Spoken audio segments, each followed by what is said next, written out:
How's it, boys and girls? Welcome back to the Great Kiwi Lockdown. Alrighty, so we're in about day 3 or 4. I am starting to lose track of time a little bit. It's just morphing into one another. Pretty sure it's a Saturday, so hey, yeah, I've got a bit of gear on the back table here behind me. You guys sort of mentioned that you wouldn't mind seeing my hunting gear. I've got it all out at the moment. I was planning a trip this raw. Can't do that now, so I was hoping to go out and chase a few red stags, but yeah, that ain't to be. So yeah, so I've got all my gear out. We'll go over there and we'll have a wee look through and we'll get a bit closer to it. But just to give you a bit of a rundown of what type of hunter I am, I prefer to be lightweight and very mobile.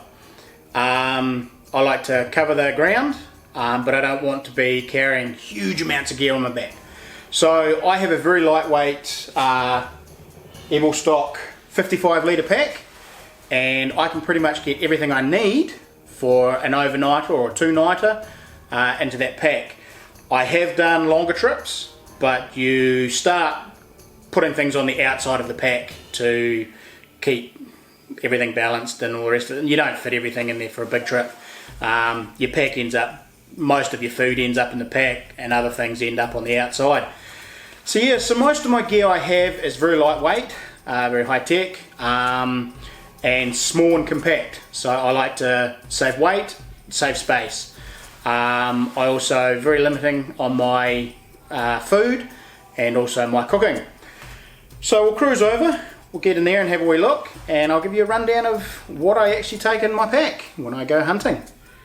Alrighty guys, well there's my gear. It does look like there's quite a bit of gear there, but I don't actually take all of this away hunting with me. There's 2 tents there. This is all my video and gear. I don't take all of that with me all the time. And obviously this gear here is actually worn at the time. So yeah, but we'll cruise in, we'll have a wee look. We'll start up here with the pack. That's where it all happens, that's where it all goes. So we've got an Ebel stock Team Elk. It's a 55 litre pack, so it's not a massive pack. It is, however, it's got an aluminium semi-external frame. So it's really built well. It's built to carry the big loads, but it's super light. It's a crazy light pack. And that's what I liked about it. It's also got the molly attachments on the top, down the sides, so I can clip on and attach bits and pieces to it quite well. It also has a full gun scabbard down the back, so I can fit that gun there with the silencer on it all the way down the back, which is quite cool when you're really cruising up a steep slope or in the bush and you want both hands available. So yeah, so that's the pack, quite a nice one. Here's my poor old roaring horn. That's not even going to get out this year now, so I'll put that back in the cupboard. Yeah, so we'll move from there to my tents. I have 2 tents, and depending on whether I'm going away with my kids, I take the 3-person tent, or if I'm just going out by myself, I take the 1-person tent. Now, this one here is very spacious, MSR Mother Hubba NX, all aluminium framework, really light. We take it out of its bag and disperse it through the pack, and we can get it down to 1.5 kilos or 1500 grams. So that's really light, but this is my baby. I love this tent. Carbon Reflex 1. It's a 1-person tent. It is still a 2-piece tent. It has your inner fly vestibule, or whatever you want to call it, your mesh inner, and then it still has a fully waterproof fly that goes over top of that. And when I unpack that out of the bag and pull the poles and everything out of its own bags, that one there only weighs about 900 grams, or just under 900 grams. So that's really light. I mean, when you compare, you get flies that are 400 to 500 grams, and this is a complete enclosed tent, keeps you away from the bugs, for 900 grams, just under 900 grams. So I really like that. It's a great tent. yeah, I'll whack a couple of pics of them both up here.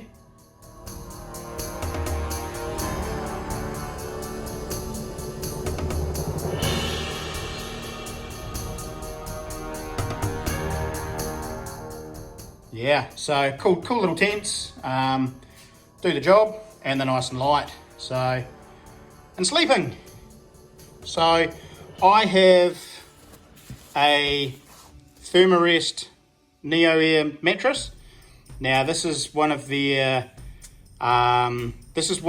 reflective ones. It's a Thermo Air or whatever they call it. It's their warmest mattress that they have in their lineup. It's also the lightest one for the R rating. So the R rating on this one is 5.7, meaning it's like super warm. It has a reflective layer inside the mattress that radiates your body heat back up into your sleeping bag, but it's also only 400 grams, so it is stupidly light, and again, nice and small. Sleeping bag wise, I'm in the process. I'm actually going to upgrade my sleeping bag. This one's just not quite big enough for me. It's a Kathmandu Pathfinder. It is a large, but I really need an extra tall, and not many brands make extra tall, so I'm going to have to look into that. Goose down, 680 loft.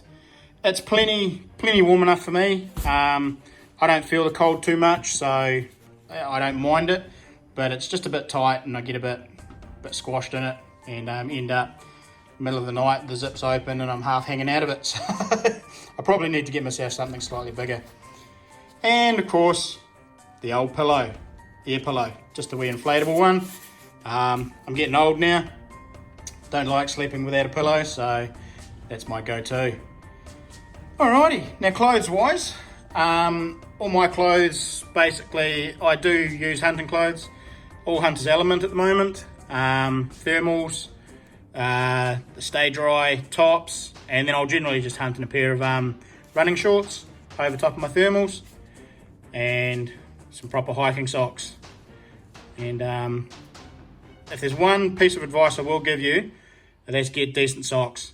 They make a big difference, make a huge difference. And then my boot of choice is the Lower Tibet, or Lower Tibet.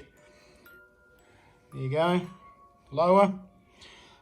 These are a sort of a semi alpine boot. They're getting quite old now. I've had these for about 4 or 5 years, maybe longer, but they've done me well. I bought those on a Friday afternoon and drove into the hills. Then I did I came back Monday night, and I was up in the hills, up in the Alpine.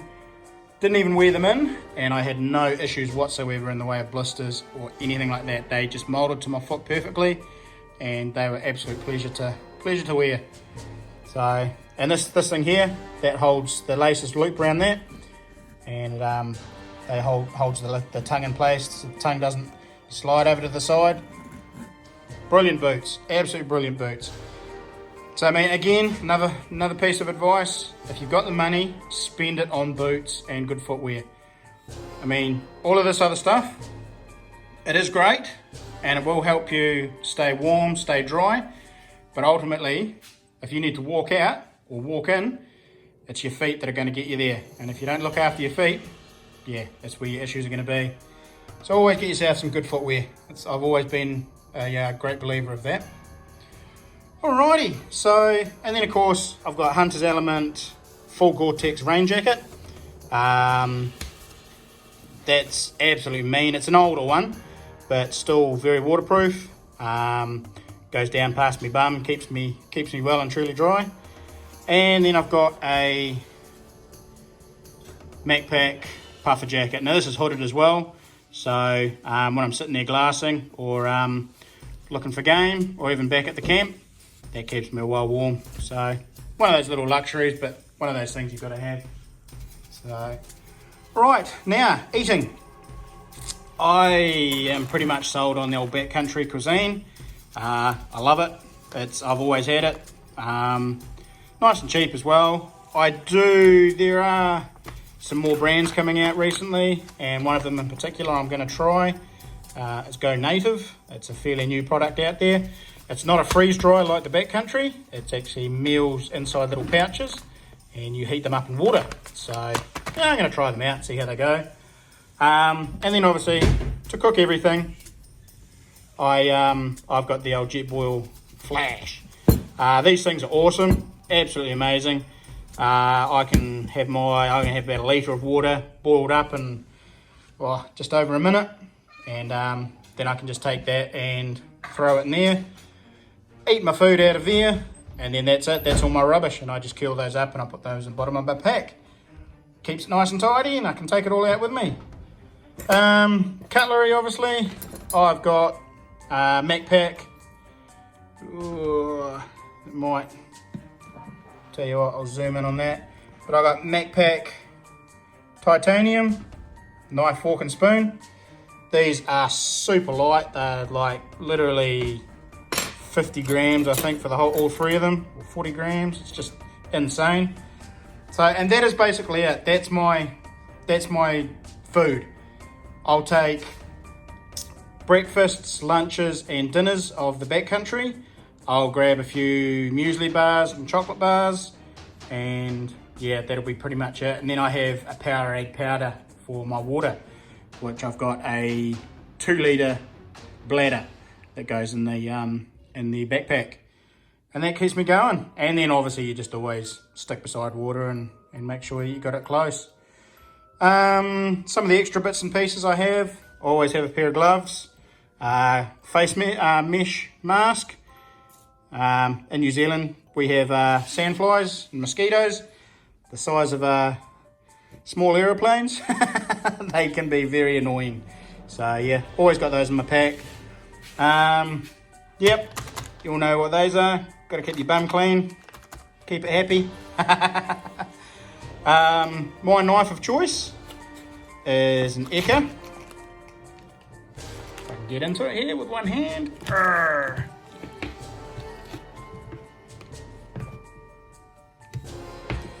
Give me 2 seconds. Eka. This is a Swedish brand of knife, and as you can see, I will just swap hands. Got a button here, you push that, so it's got a nice blade, real good all-round blade, very, very sharp. There you go, oh, you might be able to see it. But push that button, and it's got a gutting, like a gut hook type thing. So you just get that under the skin, run it up the belly, and you don't puncture the gut sac or any of the paunch. And then you can also skin it and go nuts with that. So that's quite handy. And then you just bring it back and it locks in place with the blade. Super sharp, just surgical sharp, absolutely unreal. I've boned out 2 or 3 animals before I even needed to sharpen it before. It's an insane knife. I've had that for quite a while now. So yeah, so that's my knife. This is a bit gimmicky. I always carry it though. You never know when you're going to need a wee bit of firewood. It's just a nice wee saw, nice and sharp, does the job. Might cut a bit of kindling for a fire. I've got the Leupold rangefinder. Don't always take that out, but it's just a older model RX 1000i TBR, True Ballistic Reticle. For my GPS, I run the Rhino. So this, few of them, yes, the Rhino 650. A few of my mates have got these particular models, and we're all hooked up, so we can see where we all are in the valley or up on the hill, and we can also contact each other because they're 5-watt radios, quite a powerful radio, 2-way radio. So I carry those, or that. Always carry a bit of paracord and just a basic little head torch. I also have my bino pack for my front, for my chest. It's an Ebel stock. As you can see, it's the same brand and camouflage as the is the pack, and in that I have I've got basic binoculars. I've got Leupold Arcadias, not a rich guy, but again, they're not big heavy binoculars either. They do the job for me quite nicely. So generally I'm bush hunting as well, so I don't do a lot of open top stuff, but when you do, you've got to have the good binoculars, good glass. I mean, that's probably, a pair of those glasses, the Arcadias, are probably just bordering on your entry level prism type glass with all your coatings. Still cost a bit, but nothing like a Swarovski or a Leica or anything like that. But hey, beggars can't be choosers. So I also carry a towel,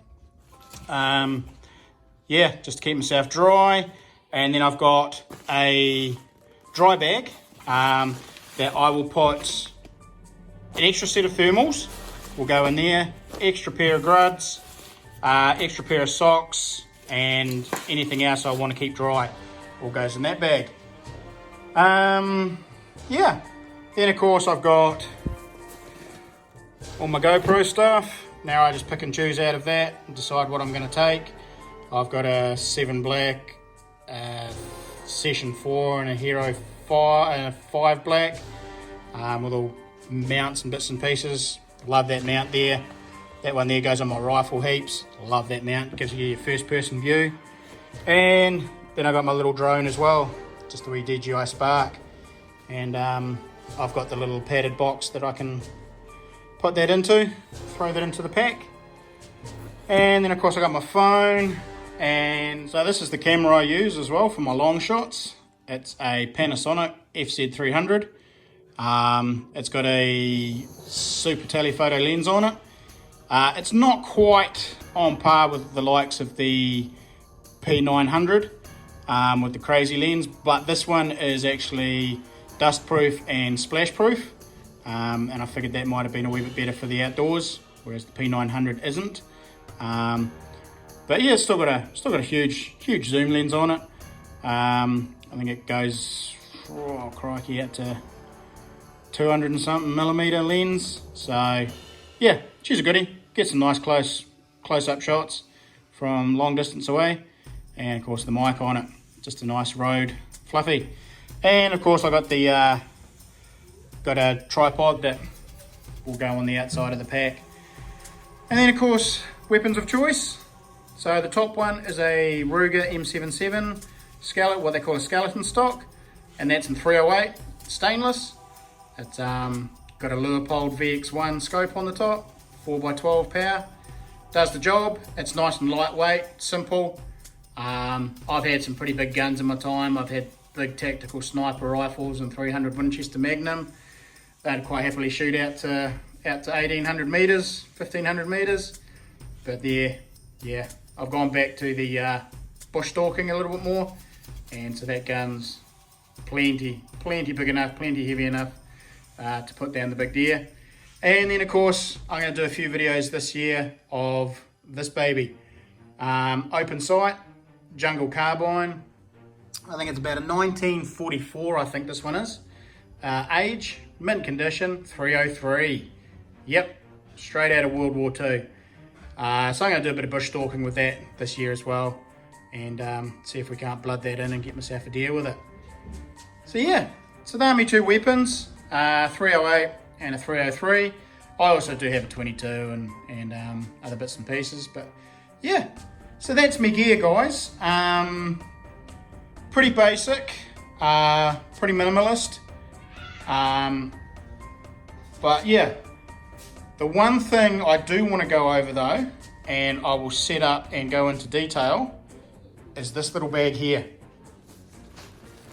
This little bag stays on me no matter where I go. So what I'll do is I'll set the camera up and I'll unpack this one for you.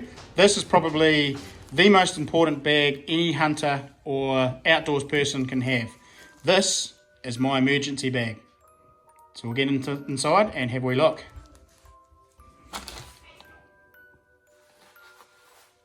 Alrighty guys, so this bag alone is the one that will save my life. Not all of this stuff. I could get separated from all of this and that would be absolutely worthless. This little bag stays on a belt on my waist at all times. I don't take it off. So when I'm out hunting, I might put my big pack down. This little bag is always attached to me. Why?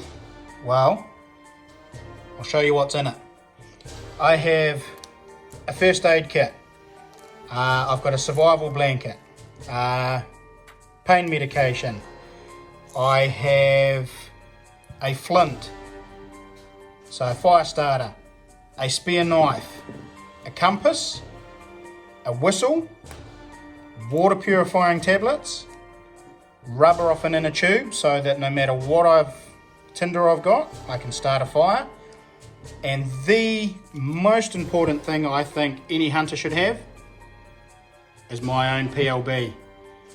This little puppy here will, if I set this off, will give search and rescue coordinates down to 5 to 10 meters of where I am.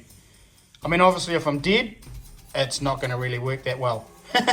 But if I'm at the bottom of a ravine or I've been swept down a river and I'm stuck somewhere and I can't get out, you set that off and they instantly know where you are, right down to about 5 meters radius. So they're an important little thing to have, especially if you go out by yourself a lot. I can start a fire and keep myself warm with this. I can also keep myself warm with that, with the emergency blanket. I can wrap myself up, I can manage my pain, and if I need to, I can make my way out. I can set traps with my knife and snares. I can also purify any water that will keep me going. There's also some safety pins in there as well, so I can turn one of those into, a hook or whatever. There's enough in this little package here, in this little bag, to see me through for a few nights until I'm rescued, if that ever happens. God forbid it does, but hey, you've got to be prepared when you go out into the backcountry. So that's my little safety bag, my first aid bag that stays on my hip basically, and then that's all my other kit that I've carry around when I'm lugging around the hills out tramping or searching for deer. Don't always get them, but hey, it's all part of the fun of it, eh? Getting out there, getting up into the bush, and just being in the awesome country that we live in. Oh, thanks for watching anyway and sticking through, and I hope you've enjoyed this. And until the next one, happy hunting.